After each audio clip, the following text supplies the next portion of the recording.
Como es tradicional, cada día martes hablamos con la gente de CIPER, que es el periodismo independiente de Chile. Y porque no queremos, no quieren el CIPER y no queremos nosotros, soltar lo que significa el caso Hermosilla.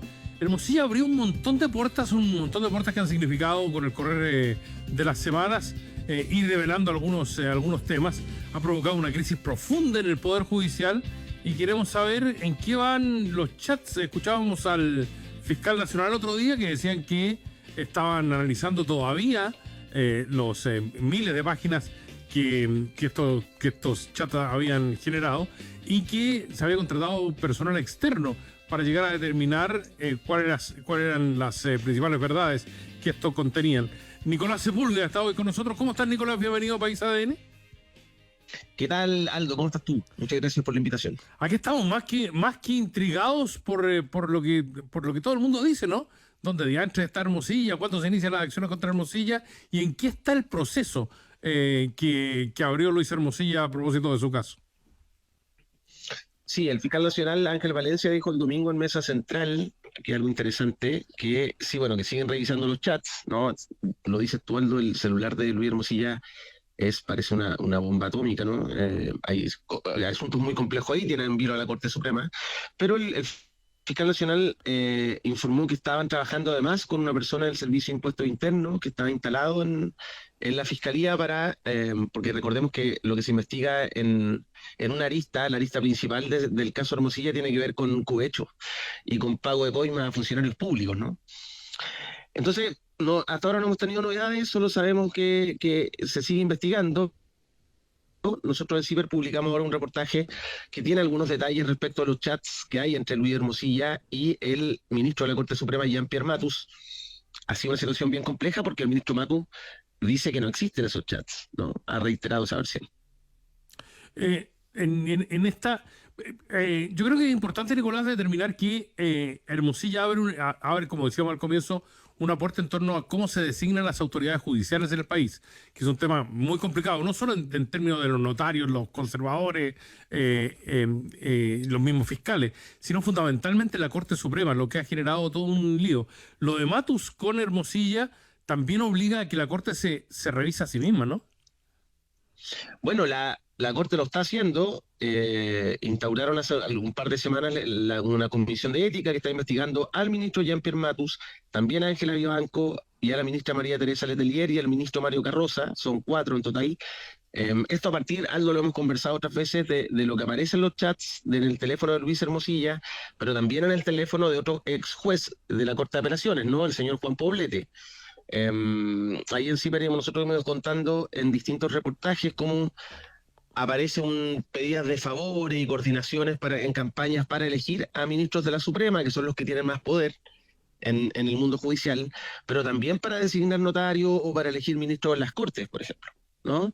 Ahora, en el caso del ministro Matus es complejo. Nosotros habíamos ya contado en marzo pasado que en los chats de Luis Hermosilla había constancia de cómo el abogado había tenido influencia en el nombramiento no solo de Jean-Pierre Matus, sino también de la ministra Ángela Vivanco.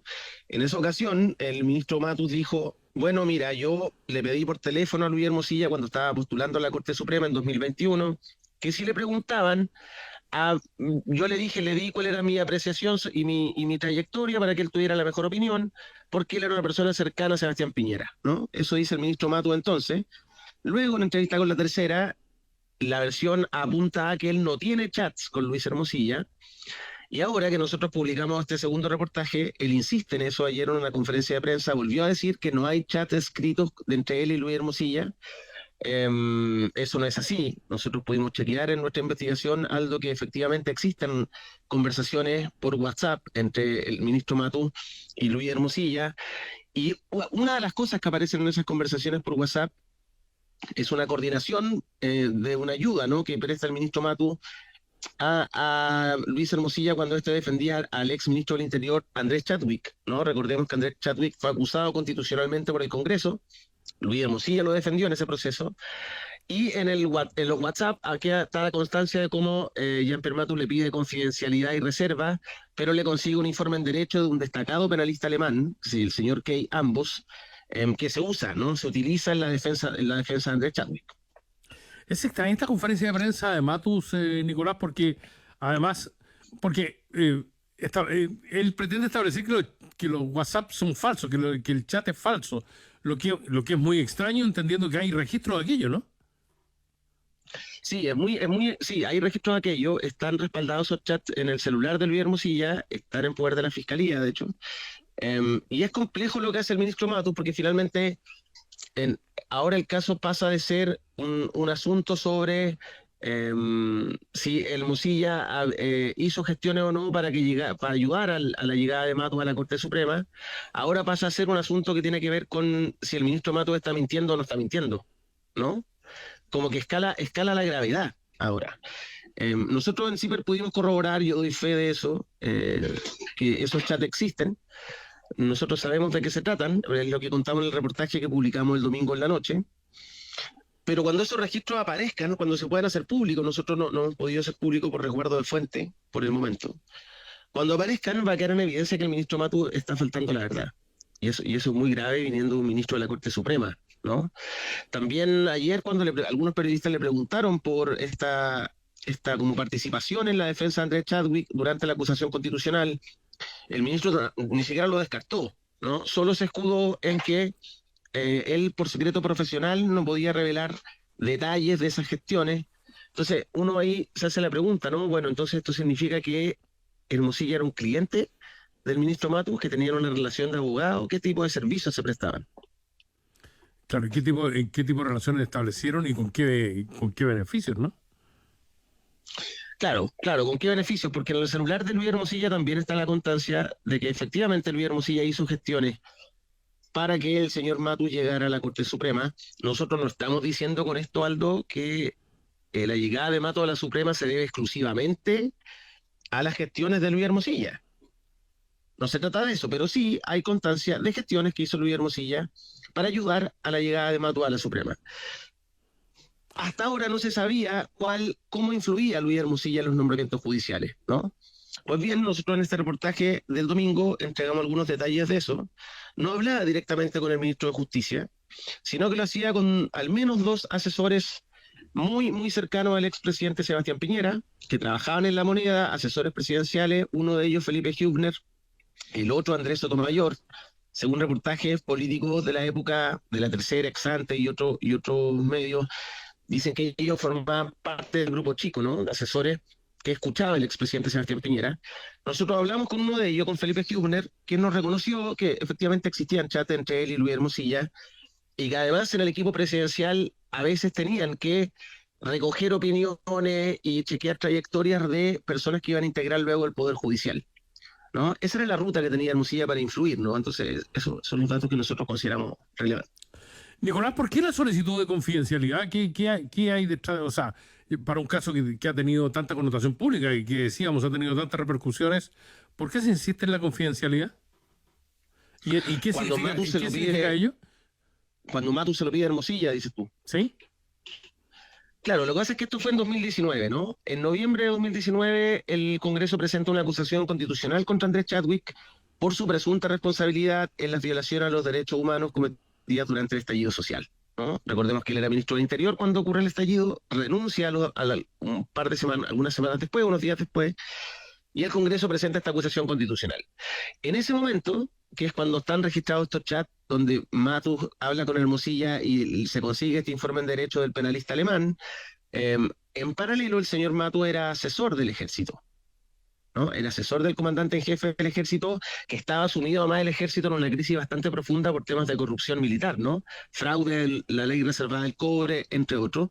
Entonces, entre los argumentos que le da Matus a Hermosilla, porque le solicita confidencialidad, ¿no? Le dice, por favor, que no trascienda, que no se sepa este informe que estoy consiguiendo.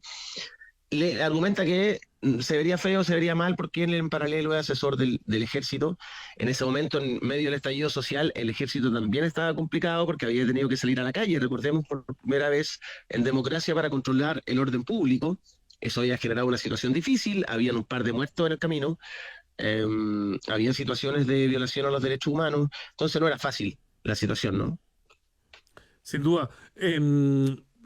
Me gustaría, Nicolás, que que nos iluminara sobre lo que está pasando en estos momentos en la Corte Suprema con Matus, con la Comisión de Ética, con Ángela Vivanco, porque allí hay un proceso que para la ciudadanía es medio inentendible, pero que de alguna manera apunta a un poder que siempre ha sido muy reservado en sus gestiones y que de alguna manera nos involucra a todos porque es la gente que finalmente falla sobre los casos más fundamentales dentro del desarrollo social de Chile.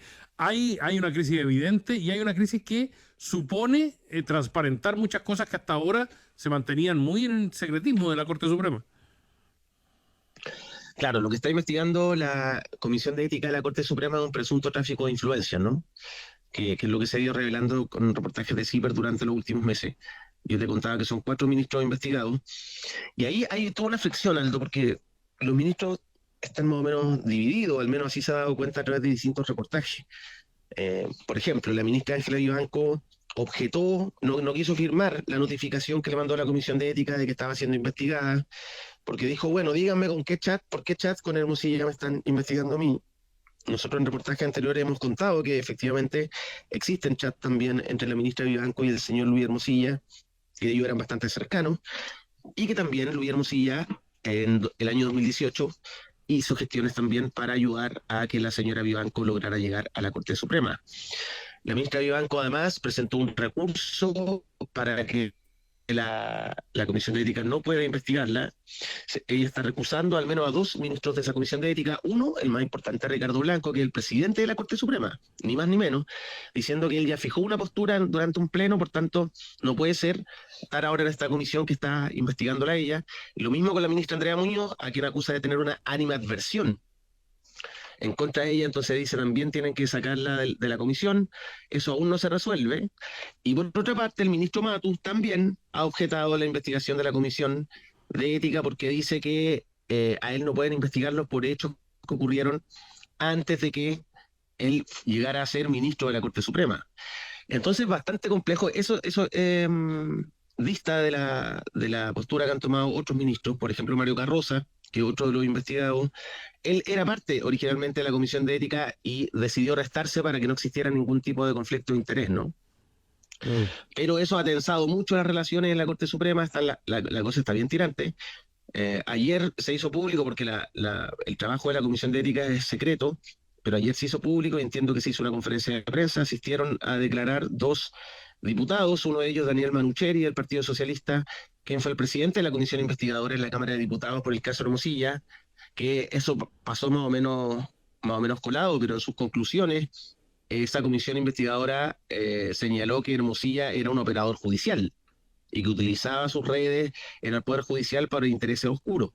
Me imagino que por eso lo llamaron a declarar también. Eso está avanzando en completo sigilo, lo mismo que la investigación del Ministerio Público. Entonces, entre medio, van apareciendo algunos antecedentes, que es lo que dices tú, Aldo, ¿no? Que nos va mostrando cómo funcionan las cosas, no solo en el Poder Judicial, sino político, algo que está muy sobre la palestra en la última hora, especialmente a partir del caso Macaya. Sin duda, que es la vinculación del poder con decisiones judiciales que muchas veces nos parecen cuestionables o que a los ojos de la opinión pública parecen como muy, muy extrañas y que evidencian que todo lo que reflejó Hermosilla y los chats de Hermosilla nos hablan de una manera de operar en el país que era muy evidente. Oye, Nicolás, tú señalas que tienen algún tipo de restricciones todavía para publicar los chats de Matus, ¿no? Los chats en general, nosotros, como bien sabes tú, como periodistas tenemos el deber de proteger nuestras fuentes. Nosotros entonces por protección de fuentes entonces lo que nosotros podemos poner sobre la mesa es lo que está en el reportaje, el último reportaje que publicamos el domingo, ¿no? Nosotros podemos aseverar que efectivamente existen chats entre el ministro Matus y el señor Luis Hermosilla, que eso está respaldado en el celular de Luis Hermosilla, a pesar de lo que dice el ministro Matus, que yo creo que son muy complejas sus declaraciones. Y sin duda van a tener algún tipo de consecuencia. Una de las preguntas que nosotros le hicimos al ministro Jean-Pierre Matus, porque a todo esto no quiso hablar con nosotros, intentamos por todos los medios, Aldo, nosotros en CIPER tratamos de hacer periodismo lo más profesional posible, tratamos de contactarlo a través de 3 teléfonos celulares distintos, de 3 periodistas de CIPER distintos, nos bloqueó esos 3 teléfonos después de que le dijimos que no, periodistas de CIPER. Fuimos a buscarlo a la Corte Suprema, estuvimos esperándolo toda una mañana. Finalmente, cuando nos topamos con él, dijo que él no quería hablar con nosotros, se encerró en un despacho del que no salió, digamos, nunca quiso. Nosotros queríamos entregarle un cuestionario con preguntas para el reportaje. Finalmente enviamos ese cuestionario con preguntas a la Dirección de Comunicaciones del Poder Judicial, pero nunca recibimos respuesta de parte del ministro Matus. Y también le enviamos preguntas al señor Kay Ambos, que es este penalista alemán, amigo del señor Matus, que entregó un informe de derecho para la defensa de Andrés Chadwick. Y una de las preguntas importantes era si se había pagado por ese informe de derecho.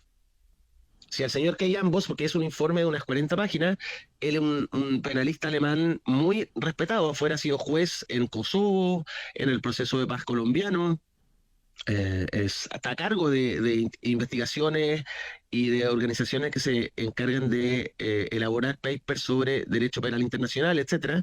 Entonces era el informe de derecho que elaboró para la defensa de Andrés Chadwick, que lo hizo, él recibió la solicitud para hacer ese informe el 7 de noviembre de 2019, y el 18 de noviembre de 2019 Luis Hermosilla estaba ingresando ese informe en derecho a la comisión que estaba indagando la acusación constitucional contra Chadwick.